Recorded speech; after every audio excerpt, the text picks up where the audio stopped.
하나님께서 오늘 예배 가운데 주시는 은총의 말씀은 마태복음 11장 28절로부터 30절의 말씀입니다.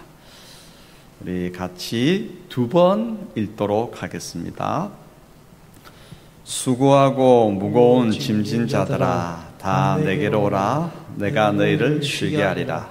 나는 마음이 온유하고 겸손하니 나의 멍에를 메고 내게 배우라. 그리하면 너희 마음이 쉼을 얻으리니 이는 내 멍에는 쉽고 내 짐은 가벼움이라 하시니라. 수고하고 무거운 짐진 자들아 다 내게로 오라. 내가 너희를 쉬게 하리라. 나는 마음이 온유하고 겸손하니 나의 멍에를 메고 내게 배우라. 그리하면 너희 마음이 쉼을 얻으리니 이는 내 멍에는 쉽고 내 짐은 가벼움이라 하시니라. 아멘. 오늘은 추석을 맞이해서 우리 유치부 아이부터 어르신들까지 함께 모여서 믿음의 유산 예배 드립니다.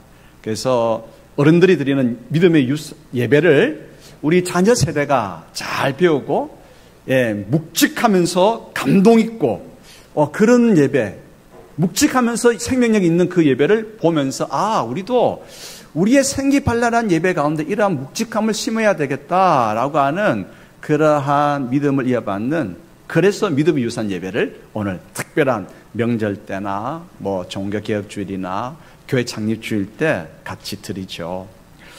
그래서 믿음의 유산 예배 드리면서 사진 하나 보겠습니다.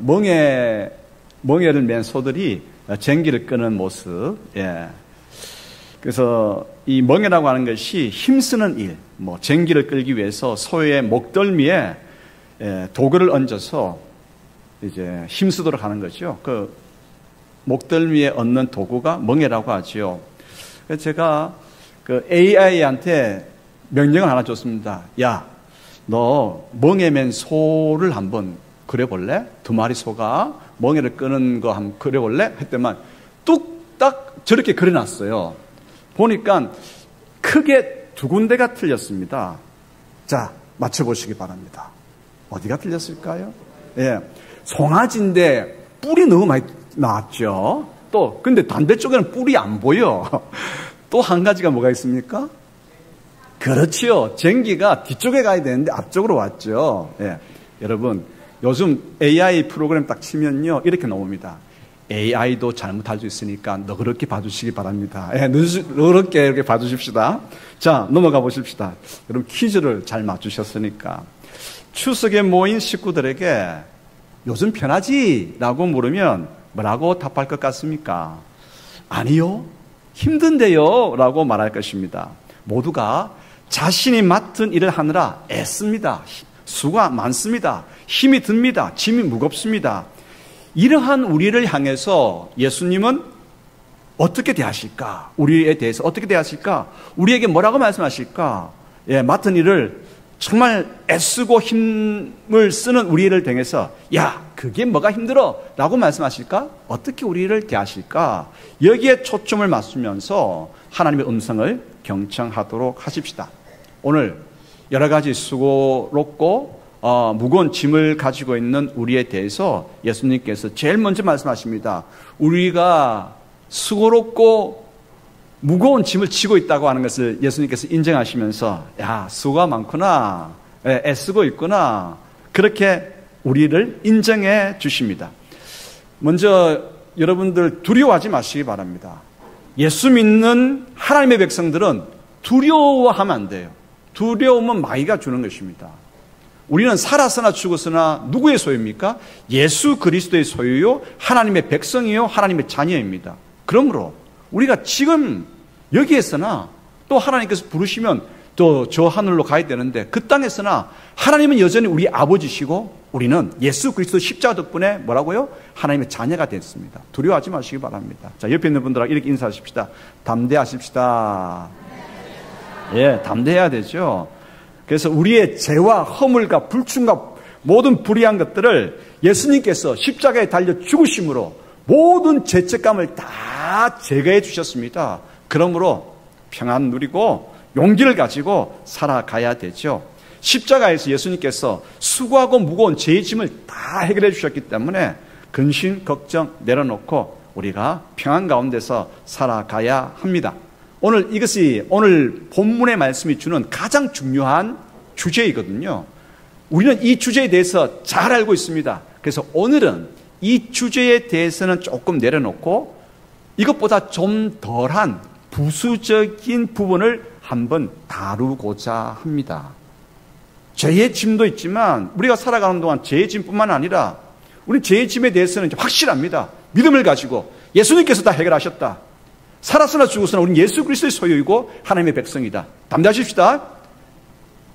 하지만 여전히 육신을 가진 우리가 살아가는 동안 직장에 일도 있고 학교에 공부도 있고 온갖 살아가는 동안 여러 가지 일들이 있습니다. 그래서 추석은 기쁨의 명절이기는 하지만 또 우리가 살아가는 동안 가지고 있는 많은 짐을 가지고 식구들을 대하는 그러한 짐을 지는 시간이기도 합니다. 초등학교 학생들도 짐을 지고 있어요. 요즘 저학년들은요, 1학년, 2학년들은요, 대부분의 학교에서 뭘 하느냐면 매주 받아쓰기를 합니다. 그 만만치 않은 아이들은요, 짐이거든요. 근데 그 애들 짐인데 사실은 부모가 더 힘듭니다. 공부시키고 보내야 되잖아요.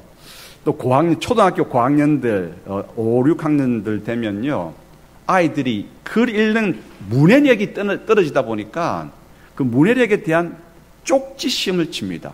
계산이 또 안 되기 때문에 그게 완전히 바닥 치기 전에 조금 잡아주기 위해서 쪽지 시험을 칩니다. 그것도 만만치가 않은 거예요. 그래서 저학년, 초등학교 고학년 다 힘듭니다. 노력 많이 해야 되니까. 그래서 초등학교 들어간 1학년이 유치원 셔틀버스에서 유치원 꼬마들이 내리니까 하는 말이 있잖아요. 다 아시죠? 무슨 말 합니까? 야, 나도 저런 때가 있었는데 그러잖아요. 유치원 아이들 보면서 초등학교 1학년이. 근데 유치원 아이들도 할 말이 있어요. 유치원 아이들도 요즘 유치원에서 숙제를 내거든요.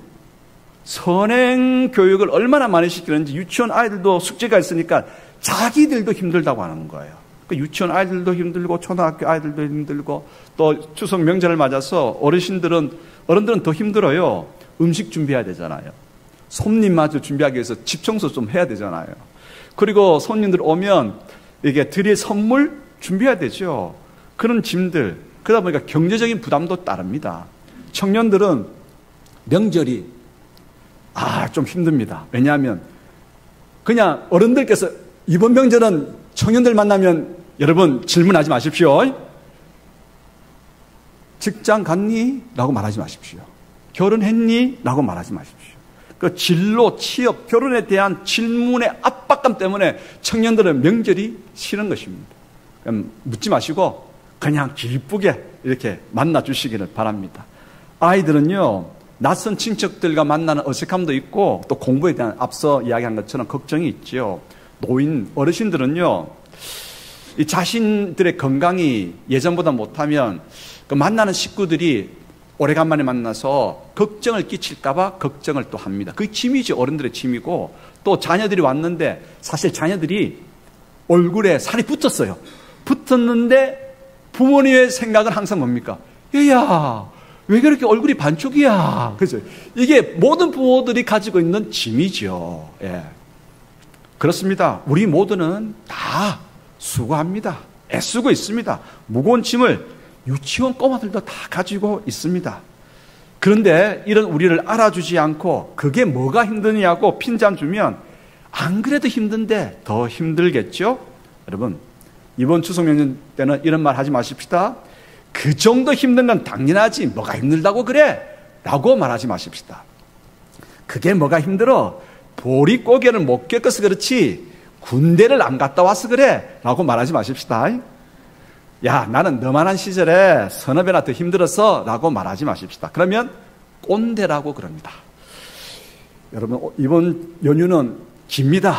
연휴가 길어요. 긴 시간 동안 서로 웃고 지내기 위해서는 인정해 줘야 됩니다. 수고하고 무거운 짐을 가지고 있는 그것 그대로, 그래, 수가 많구나, 참 애쓴다 라고 인정하는 것이 뭡니까? 인정하는 것이 위로거든요. 수고하는구나. 수고한 만큼 큰 보람이 있을 거야. 힘든 일을 맡아서 애쓰겠지만 너에게 그만한 역량이 있으니까 그 일을 맡긴 것 아니겠니? 너 잘해낼 거야. 반드시 좋은 열매가 있을 거야. 예, 인정해 주는 것이 위로입니다. 대학생 4학년 우리 청년이 있습니다. 추석 연휴가 끝나면 중요한 면접을 봅니다. 지금 마음이 너무 힘들거든요. 그때 뭐 시험 묻고 뭐 어떻게 됐니 묻기 전에 애쓰는구나. 좋은 결과가 있을 거야. 같이 기도하자. 함께 모인 식구들이 함께 기도하면 얼마나 힘을 얻겠습니까? 수고한다 인정해주고 함께 기도하는 그 중보 기도가 힘이 되거든요. 오늘 예수님께서는 우리에게 말씀하십니다. 우리에 대해서 뭐가 힘들다고 그래? 라고 말하지 아니하시고 참 수고하고 무거운 짐을 지고 있구나 라고 말씀하시면서 오라라고 말씀하십니다.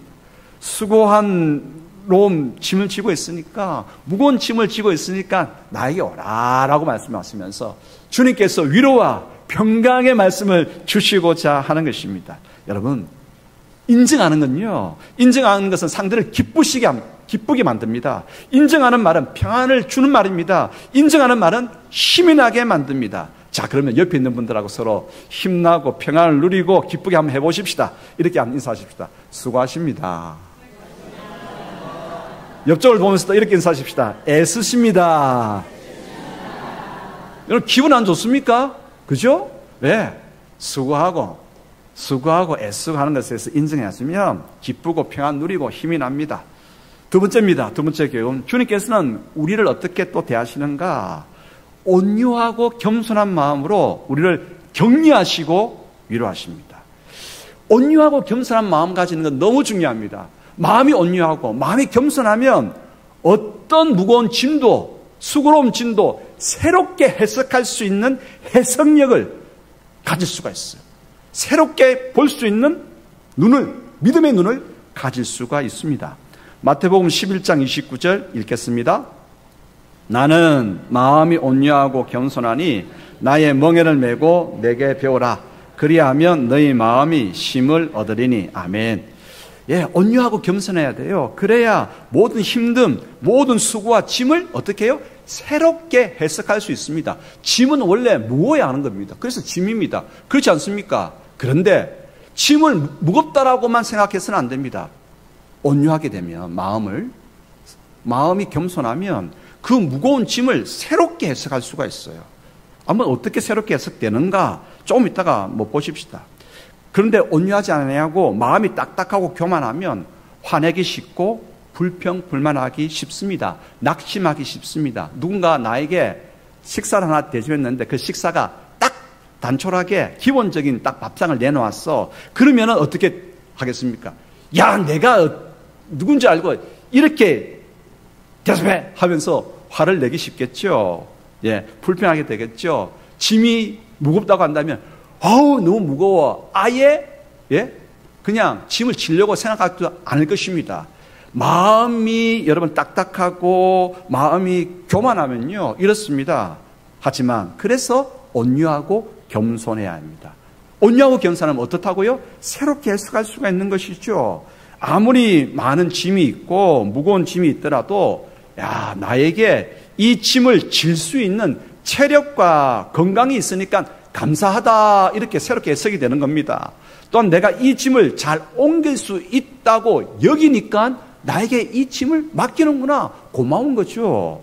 그리고 많은 짐과 무거운 짐을 옮기다 보면 뭐가 생깁니까? 근육이 생깁니다. 제가 요즘 새롭게 운동 하나 한 것이 있습니다. 뭐냐면 아령을 하기 시작했습니다.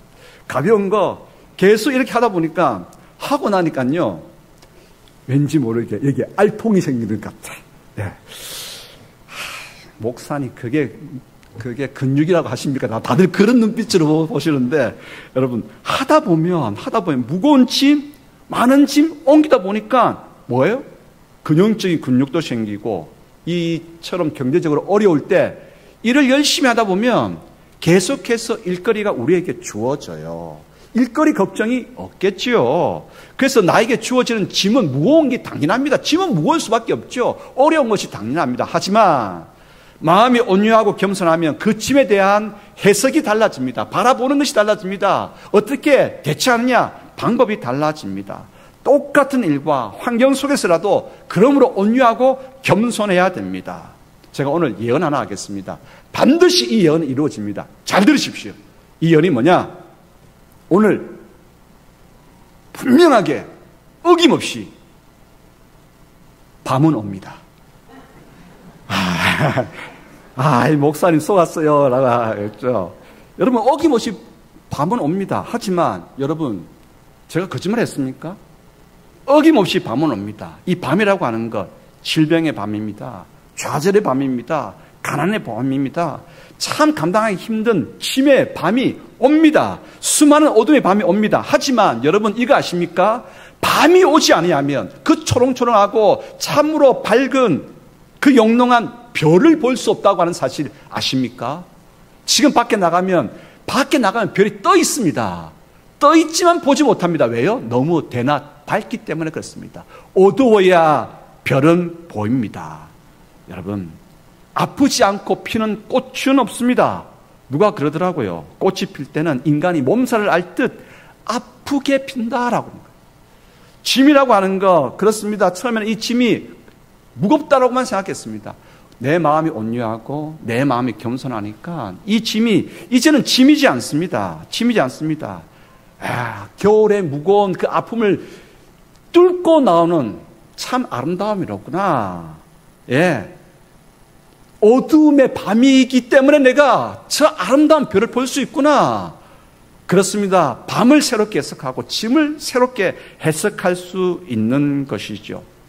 여러분, 또 질문 하나 하겠습니다. 세상에서 가장 무거운 짐은 무슨 짐일까요? 가장 세상에서 무거운 짐은 지금 누가 지고 있을까요? 모르십니까? 세상에서 가장 무거운 짐은 여러분, 제가 지고 있습니다. 무슨 말인지 모르시겠죠? 답을 알려드리겠습니다. 내가 짐을 지고 있다라고 하는 것은 객관적인 무게를 이야기하는 것이 아닙니다. 주관적인 무게입니다. 여러분 살림하신다고 생각하시죠? 살림의 무게, 여러분들이 가장 지금 삶의 가장 무거운 짐을 지고 있는 것입니다. 자녀 교육의 짐, 여러분들이 가장 무거운 짐을 지고 있는 것입니다. 세상에서 가장 무거운 짐은 누가 지고 있느냐? 여러분 각자가 지고 있는 것입니다. 왜요? 삶의 무게라고 하는 것은 주관적이기 때문에 물어보시기 바랍니다. 누가 살림 제일 힘들게 하니? 나요 라고 이야기하잖아요. 자, 옆에 있는 분들에게 이렇게 한번 인사하십시다. 자, 가장 무거운 짐을 지고 계시네요. 네. 그럼 답을 하셔야 되죠. 이제 알았어. 여러분, 제가 가장 무거운 짐을 지고 있습니다. 여러분 각자 가장 무거운 짐을 지고 있잖아요. 그런데 말입니다, 마음이 온유하고 겸손하면 이 짐이 무겁지만은 않은 거예요. 이 짐이 어두운 것만은 아니거든요. 새로운 해석이 있게 됩니다. 이 짐은 나에게 하나님께서 주신 뭐다? 선물이다. 이 짐이 아니고서는 내가 깨달을 수 없는 나에게 주어지는 선물이다라고 하는 거예요. 김현태 씨가 행복을 전하는 우체통이라고 하는 책에서 역경을 겪고 있는 사람들에게 라고 하는 글을 썼습니다. 같이 한번 읽어보겠습니다. 내 등에 짐이 없었다면 나는 세상을 바로 살지 못했을 겁니다. 내 등에 짐 때문에 늘 조심하면서 바르고 성실하게 살아왔습니다. 이제 보니 내 등의 짐은 나를 바르게 살도록 한 귀한 선물이었습니다. 내 등에 짐이 없었다면 나는 사랑을 몰랐을 겁니다. 내 등에 있는 짐의 무게로 남의 고통을 느꼈고 이를 통해 사랑과 용서도 알았습니다. 이제 보니 내 등의 짐은 나에게 사랑을 가르쳐 준 귀한 선물이었습니다. 내 등에 짐이 없었다면 나는 겸손과 소박함의 기쁨을 몰랐을 겁니다. 내 등의 짐 때문에 나는 늘 나를 낮추고 소박하게 살아왔습니다. 이제 보니 내 등의 짐은 나에게 기쁨을 전해준 귀한 선물이었습니다. 그렇습니다. 짐은 원래 무겁기 마련입니다. 하지만 내가 온유하고 겸손한 마음, 예수님 마음 닮아서 그런 마음을 가지고 된 순간부터 그 짐은 나에게는 뭐가 된다고요? 선물이 되는 거죠. 선물이 되는 것이죠. 그래서 바울 사도는 갈라디아서 6장 5절에 각각 자기의 짐을 지라라고 말씀하십니다. 예, 우리 짐을 져야 됩니다. 짐을 질 때 주님께서 우리에게 주시고자 하는 은총이 있고 새로운 깨달음이 있고 능력이 있고 풍성한 기쁨이 있습니다. 그러므로 예수님께 우리가 져야 할 짐을요 다 드리면 안 돼요. 그러면 우리가 영적으로 건강하지 못합니다. 자, 따라하십시다. 주님과 함께 짐을 집시다. 물론 틀린 말은 아니지만 주님께 모든 짐을 다 맡긴다? 그러면 안 됩니다. 그러면 안 됩니다. 내가 감당해야 할 짐은 내가 져야 됩니다. 주님께서 내가 져야 할 부모 역할 맡아주지 않습니다. 내가 또한 감당해야 할 자식 역할 주님께서 감당해 주지 않습니다. 내가 성도로서 또 직분자로서 감당해야 할 거 주님께 맡긴다고 해서 주님께서 감당해 주지 않습니다.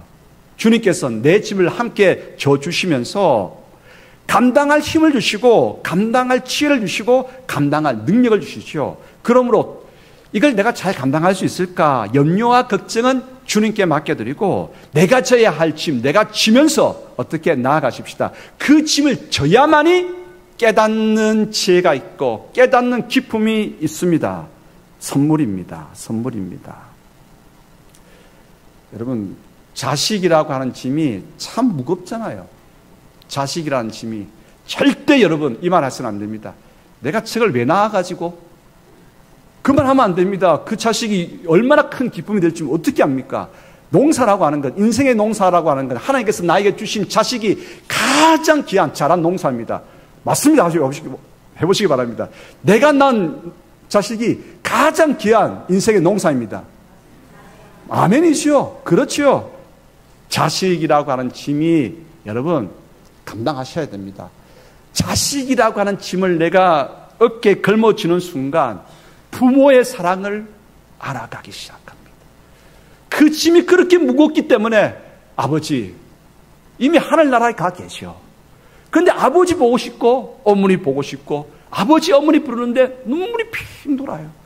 아버지의 그 사랑, 부모의 그 사랑 언제 깨닫습니까? 자식이라고 하는 짐을 내가 걸머쥘 때에 체험할 수 있는 것이죠. 주님께 다 맡긴다고요. 그러면 깨닫는 바가 없어요. 그 짐을 다 지고 선물이기 때문에 짐을 지고 주님, 선물이긴 한데 너무 힘든데 대신 좀 같이 좀 져주시지 않겠습니까? 그래서 세 번째 메시지입니다. 세 번째 메시지. 주님께서 멍에를 같이 지자 말씀하십니다. 마태복음 11장 29절 30절 읽겠습니다. 나는 마음이 온유하고 겸손하니 나의 멍에를 메고 내게 배우라. 그리하면 너희 마음이 쉼을 얻으리니 내 멍에는 쉽고 내 짐은 가벼움이라 하시니라. 예수님께서 나에게 짐 다 맡겨라 말씀하지 않습니다. 예, 짐을 다른 사람에게 던져주라고 말씀하지 않습니다. 너희 짐을 지라고 말씀하십니다. 나의 멍에를 메라고 말씀하십니다. 주님과 함께 오늘 주님께서는 함께 메자라고 말씀하십니다. 나의 온유하고 겸손한 마음을 배워서 그 멍에를 같이 메자. 그 멍에를 메면 내가 지금 함께 메고 있는 이 멍에가 새롭게 해석됐다니까요. 새롭게 해석되면서 잘 들 수 있습니다. 함께 지금 주님께서 마태복음 11장에 하는 이 멍에는요, 혼자 지는 멍에가 아니라 둘이 같이 지는 멍에입니다. 주님께서 우리의 멍에를 함께 져 주십니다. 황소와 송아지가 함께 이제 멍에를 메게 되면 송아지가 어떻게 되겠습니까? 그 쟁기를 끌 때도 힘이 많이 줄겠죠. 그래서 송아지는 멍에를 이렇게 매는 것이로구나. 그걸 깨닫게 되고 멍에 맬 힘을 점점 갖추게 되겠죠. 짐을 덜게 됩니다. 주님과 함께 멍에를 메십시다. 짐이 줄어듭니다. 그리고 주님과 함께 멍에를 메면 그 멍에가 나아가는 쪽으로 갈 수밖에 없잖아요. 근데 송아지는 꾀가 있어요. 꾀가 있어서 좀 쉬운 방향으로 항상 달려갑니다. 우리는 죄성이 있기 때문에 죄의 쾌락을 쫓아서 죄의 방향으로 항상 격길로 가려고 늘 틀립니다. 방향을 틉니다. 하지만 황소가 송아지의 방향을 딱 잡아주잖아요. 여기는 안 돼 하면서 멍에를 딱 매는 순간 황소가 잡는 방향으로 송아지는 멍에를 같이 메었기 때문에 그 방향으로 갈 수밖에 없지 않습니까? 예수님과 함께 멍에를 매면 주님께서 우리의 방향을 잡아주십니다. 무엇이 하나님께서 기뻐하시는 바이고 무엇이 여호와의 길이고 여호와 하나님께서 참으로 우리 가운데 원하시는 바인지 그 방향을 예수님께서 알려주십니다. 그리고 여러분 함께 주님과 함께 멍에를 매면 주님께서 시간마다 지칠 때마다 또 이제 마음에 속상할 때마다 필요한 용기를 평강을 그러한 큰 은총을 우리에게 내려주십니다. 황소하고 송아지가 멍에를 같이 끌다 보면요 중간중간 이 황소가 소리를 지릅니다. 매 하고 그럼 무슨 말이겠습니까? 힘내 잘하고 있어 한번 해보자 라고 하는 말이죠. 중간중간에 황소가 소리를 냅니다. 그러면 그 송아지가 그 소리를 듣고 힘을 내는 것이죠. 함께 멍에를 매면 주님과 함께 멍에를 매면 주님께서 주시는 힘을 공급받습니다. 기쁨을 공급받습니다. 용기를 공급받습니다. 방향을 바로잡을 수 있습니다. 짐을 덜게 됩니다. 그러므로 이번 추석 명절 함께 모였잖아요. 모두가 다 어떻습니까? 다 수고하고 애쓰는 짐들 다 가지고 있습니다. 그러면 어떻게 해야 되겠습니까? 예수 그리스도의 마음을 가지고 인정해 주십시다. 정말 수고하는구나, 애쓰는구나 인정해주고 그 다음에 겸손하고 온유한 마음을 가지고 짐을 새롭게 해석해 주는 것입니다. 수고 많구나. 그러나 그 수고 끝에 하나님께서는 참 귀한 선물을 주실 거야. 그렇게 격려하고 그리고 또 같이 모였으니까 여러분들이 또 중심이 되어서 예배드리고 기도해 보십시다. 가지고 있는 문제를 가지고 함께 뜨겁게 기도할 때에 오늘 멍에를 같이 매는 것이죠. 함께 멍에를 맬 때 하나님께서 놀라운 하늘 문을 여시고 그 멍에를 잘 감당할 수 있는 능력, 지혜, 용기, 은사 허락하여 주실 것입니다. 막힌 모든 것들이 열려지는 또한 평강의 은총도 내려주실 것입니다. 귀한 이러한 추석 명절 되기를 축복합니다. 기도하겠습니다. 아버지 하나님 감사합니다. 주님께서 수고하고 무거운 그런 짐진 자들아 다 내게로 오라 말씀하시면서 선물이다 격려해 주시고 위로해 주시고 또한 함께 멍해지면 방향 잡고 기쁨이 있고 용기가 있단다. 짐의 무게도 덜어주십니다. 감사합니다. 주님 닮아서 오늘 우리의 추석 명절이 그러한 짐을 함께 나누며 기쁨이 넘쳐나는 명절 될 수 있도록 도와주시고 아버지 하나님 참으로 힘든 부분이 있습니다. 아버지 각자 마음 가운데 있는 눈물 나는 부분이 있습니다. 말씀하여 주십시오. 사랑하는 딸아 알고 있어. 사랑하는 아들아 내가 알고 있지. 힘을 내가라. 내가 너와 함께 너의 멍에를 메어주고 있단다. 함께 가자 말씀하시는데 그 주님의 말씀을 통해서 용기 얻고 평강 얻고 기쁨 가지고 차고 나갈 수 있는 돌파하는 능력을 허락하여 주시기를 소원합니다. 주님 영광 받으시옵소서. 예수 그리스도 이름으로 기도드리옵나이다. 아멘.